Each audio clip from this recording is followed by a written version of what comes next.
Welcome everybody to part two of a conversation that Marilyn Bradford and myself, Marnie Baranko, have been having. And we've just been looking at mental health in the world right now in light of coronavirus, and what are some tools that you can use if you haven't been so mentally healthy or you're concerned about wanting to stay there and you're not quite sure how. So Marilyn, what would you say to that? What are some things people can do? Well, one of the things you can do is to stay present. Now that sounds so simple, so easy. What do you mean stay present? Well, was having a conversation with a couple of my clients yesterday, and they're watching, they're homeschooling their kids, and I'd love for you to talk about that a little later, but they're also concerned about their business. They have a big business that's not completely shut down, but almost. They're concerned about finances. And what we talked about was how much they're going to the future, what we call living in the wreckage of the future. So I was asking them, do you actually know two things? Do you actually know what's going to occur? And she was like, no. So let me ask you another question. I said, I want you to just get really centered and ask yourself, do you know that whatever comes up, you can, and you and your partner can handle it?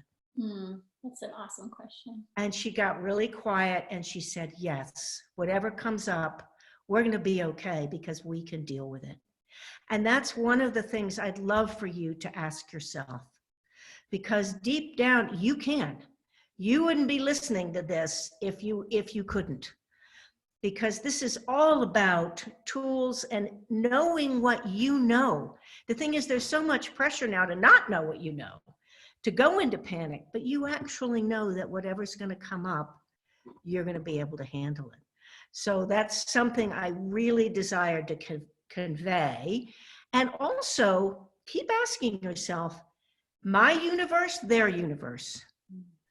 My universe, their universe. Once you get that sense of, I know we can handle it, then whenever you have that panic again, or that, oh no, this is bad, my neighbors are there, my universe, their universe, and 10-second increments. It's taken me years to really understand what that access tool is, but it's all about not being in the past and not being in the future, because here's the thing, you can't control either. And that's what creates panic in people.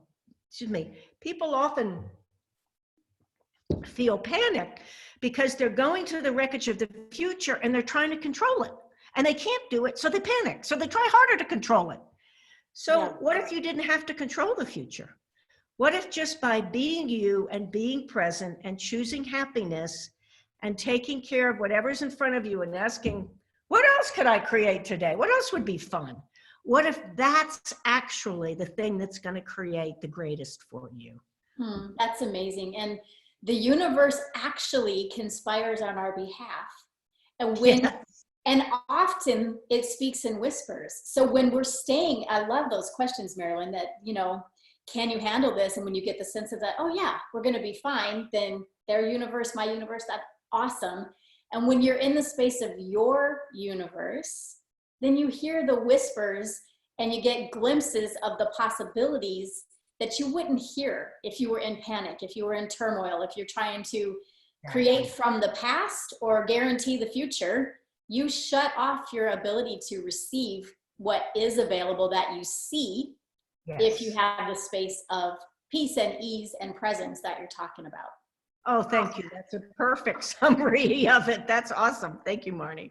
Yes. So more tips and tools for you on mental health during coronavirus or anything else, if you're watching this in the future, anything that's up in the world. And look for me and Marilyn back again, because we will be. Thanks, Marilyn. Thank you.